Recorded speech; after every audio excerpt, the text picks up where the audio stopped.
Bueno, muy buenos días, bienvenidos a nuestra semilla agustiniana para este día, con la bendición del Señor para ustedes y sus familias, augurando de que hayan tenido una Navidad pues bendecida por el Señor, bendecida en sus familias. Recordemos que ayer celebramos el Día de la Sagrada Familia y este evento de la vida, el que es la familia, el que nos estructura, el que nos acompaña a lo largo de la vida, es la que celebramos permanentemente. Y la Navidad es eso, la Navidad es el acontecimiento del Dios que elige ser en medio de nosotros, ser y resaltar la familia como expresión de la familia divina. Recordemos que esa familia divina, Padre, Hijo, Espíritu Santo, es una comunidad de amor, de intimidad, de comunión. Y asimismo Dios quiso para el género humano, para nosotros, una vida de comunión. No fuimos creados solos, aislados, individuales, fuimos creados en el seno de una familia y nacemos de la familia divina que es el Padre, el Hijo y el Espíritu Santo, ¿no? Es bien interesante ver cómo la Navidad nos va recordando que somos familia, que estamos construidos desde los lazos de la familiaridad, pero que esos lazos tienen su origen último y fundamental en ese amor de la familia divina que está en el corazón de cada uno de nosotros, dice Agustín, ¿no? Hoy tenemos un argumento muy interesante en la semilla agustiniana, es el tema de la gracia. El tema de la gracia en San Agustín, la gracia como aquella que nos dispone al bien, aquella que nos acompaña en el discernimiento mismo del bien, es la que Agustín nos va a hacer reflexionar hoy y nos va a decir que si no es por esa gracia de Dios que habita en los corazones, es imposible que nosotros podamos obrar el bien, porque el bien procede de la fuente misma, que es el mismo Dios. Dios es quien tiene a Dios en el corazón, pues tiene la fuente del bien permanentemente, ¿no? Vamos a ver este texto, es uno de los textos pues, que Agustín esclarece para nosotros la corrección, la gracia y la corrección. Es el texto que consideramos hoy, ¿no? Entonces vamos a ver, es un texto hoy un poco más largo, pero es un texto que estoy seguro que nos va a dejar muchos elementos para entender esto de la gracia de Dios en nosotros. Esa gracia que recibimos en el bautismo y esa gracia que se va cultivando a través de los sacramentos, a través de la vida de oración, pero sobre todo que se va alimentando de un modo único, especial e insustituible desde la Santa Eucaristía, ¿no? Entonces vamos entonces a este bello texto de Agustín. Dice Agustín como a modo de explicación, recordemos que era un gran maestro, ¿no?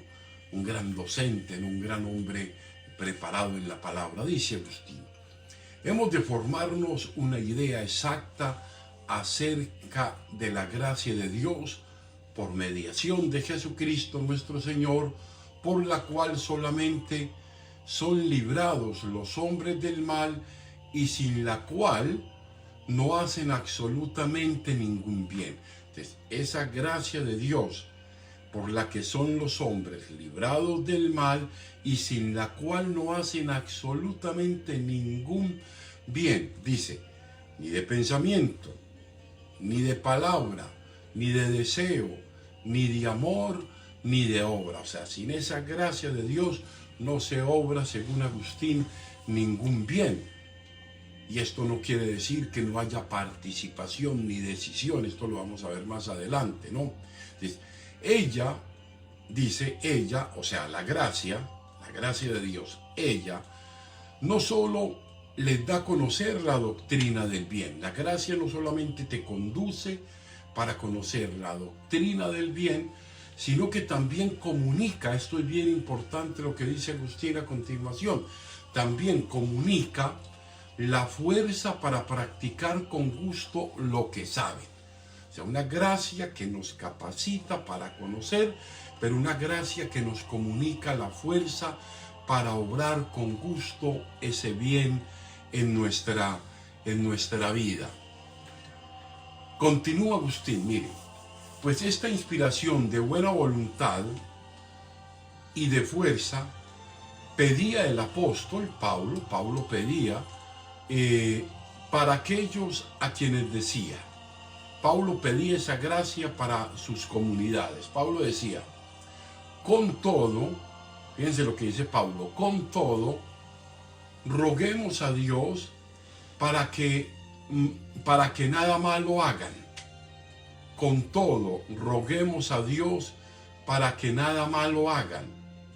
No para que nosotros aparezcamos como calificados, sino que nosotros obremos el bien. No que nosotros nos demos el crédito solo a nosotros, sino que entendamos de que esa gracia de obrar el bien pues nos viene del Señor. Les dice Agustín, comienza haciendo preguntas. ¿Quién al oír estas palabras no abrirá los ojos confesando que de Dios nos viene la ayuda para no obrar el mal sino el bien? ¿Quién va a negar que es de Dios que nos viene esa ayuda para obrar el bien y evitar el mal? Pues el apóstol no dice Agustín, les avisamos, enseñamos, exhortamos, reprendemos, sino que dice el apóstol, rogamos al Señor para que no hagan el mal sino el bien. O sea, rogamos a Dios para que habitando en ustedes no hagan el mal sino el bien. Fíjense qué interesante esta reflexión de Agustín. Y seguimos. Y sigue Agustín la reflexión. Miren cómo va profundizando y de qué modo nos va acercando a esa comprensión de la gracia de Dios que habita en nosotros. Dice, y no obstante, también les habla y les hacía cuanto he mencionado. Mire, también además de decirles de que no piensen que de ellos depende la gracia de obrar el bien y evitar el mal, dice, además de eso, pues él dice, amonestaba, enseñaba, exhortaba, corregía, mas sin ocultársele que toda su labor y ministerio público de plantar y regar carecía de valor si sus plegarias en favor de ellos no eran escuchadas, y esta parte es bien importante, no eran escuchadas por el que da el desarrollo en lo íntimo del corazón. O sea, que todo esto, que todos estos deseos, que todos estos anhelos de bien no serían posibles sin aquel que escucha las plegarias y desarrolla en lo íntimo de los corazones ese deseo profundo del bien. Todos lo deseamos y nos equivocamos muchas veces en el camino de la consecución de ese bien. Continúa Agustín, miren cómo va profundizando esta catequesis. Dice, pues como dice el mismo doctor de los gentiles, es otro título que se le da a San Pablo, doctor de los gentiles, ni el que planta es algo, ni el que riega, sino el que da crecimiento, que es Dios. Ni el que planta, ni el que riega, sino el que da crecimiento, que es Dios. La gloria sea dada a Dios, que esto no suplanta y no quita la disposición, el querer y nuestra voluntad del bien también, ¿no? Continúa Agustín y le dice a sus contemporáneos, no se engañen pues quienes dicen, ¿a qué nos vienen con sermones y mandatos para que evitemos el mal y hagamos el bien? Si no somos nosotros, sino Dios el autor de nuestros deseos y de la ejecución de la obra. O sea, no se engañen pensando que porque en Dios está la fuente del bien y la fortaleza para evitar el mal, no se engañen pensando que todo depende de Dios, ¿no? No se engañen que todo depende de Dios y que tú te cruzas de brazos y sin ningún esfuerzo tuyo te van a llegar las cosas. De hecho, los clásicos, recordemos una sentencia clásica que aunque es muy teológica, creo que la vamos a entender. Y la explico rapidito. Gracia supone natura, o sea, la gracia de Dios supone que mi naturaleza, que mi capacidad, que mi libertad decidan que sí quiere aceptar esa gracia de Dios. No te la impone, está ahí. Sin esa no puedes actuar el bien, pero tú tienes que decidir ese bien también, ¿no? Es bien interesante esto, ¿no? Entonces explica Agustín a continuación eso. Dice Agustín: antes bien entiendan, si son hijos de Dios, que son movidos por el Espíritu del Señor para hacer lo que hacen, y después de obrar, den gracias al que les dio la fuerza para ello. O sea, después de obrar el bien, no se echen el crédito a ustedes mismos. Es que yo soy muy bueno, ¿qué tal? No, gloria a Dios que me hizo capaz y me dio las ganas de obrar ese bien. ¡Qué maravilla!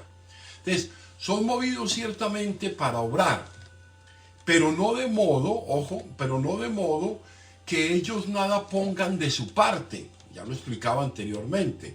Y con este fin se les descubre que lo que han de hacer para que cuando ejecuten lo que deben hacer con amor y gusto de la justicia, se alegren de haber recibido la suavidad que les dio el Señor para que la tierra de sus corazones dé fruto. O sea, que se alegren de que fue el Señor el que puso en la tierra de su corazón esos buenos frutos de obrar el bien. Sentirnos agradecidos por ese bien, ¿no? Ahora bien, y cuando no obran ese bien, dice Agustín, ora en el momento absteniéndose de toda obra buena, ora haciéndola sin gusto. El que hace una obra buena haciéndola sin gusto, sin ganas, sin ánimo, sin disposición, de mala gana, mal geniado. Rueguen para que se les conceda lo que les falta, que cuando vayan a hacer el bien lo hagan con gusto, con amor, con alegría, con gozo. Yo sí he visto personas que hacen esto de una manera increíble. Cuando sirven, siempre voy a recordar a Jenny González, a Donales, a Martica Sora, a Uriel, a don Juan Carlos, a un poco de personas, a todos aquellos que hacen el bien con ese gusto, a Emelina, a Rosalba, en fin, a doña Alba. Estoy dando nombres de personas que ponen la cara de buen gusto, personas que conozco, personas acá en nuestra comunidad también, que se entregan con amor y con dedicación, como son los servidores de los diferentes ministerios. Él dice que cuando hayamos obrado, sintamos de que fue Dios el que abonó ese terreno bellísimo del corazón, para hacer ese bien, ¿no? Ahora bien, debemos entenderlo como ese regalo sin el cual no podemos obrar ese bien que deseamos. O sea, la gracia es la que nos motiva a entender de que ese bien que deseamos en el corazón es un bien que está allí presente, es un bien que nos viene dado en el corazón, pero es un bien que nosotros debemos aceptar, que nosotros debemos reconocer en nosotros. Un abrazo a las personas que hoy se han comunicado con nuestra semilla agustiniana. Para ellos abundancia de bendiciones, y que el Señor pues nos permita seguir preparando este camino hacia el fin del año para recibir agradecidos de corazón también ese año que viene. Y yo los bendigo a ustedes y sus familias en el nombre del Padre, del Hijo y del Espíritu Santo. Amén. Y nos vemos entonces, si Dios nos presta la vida, en la Eucaristía a las 3 de la tarde.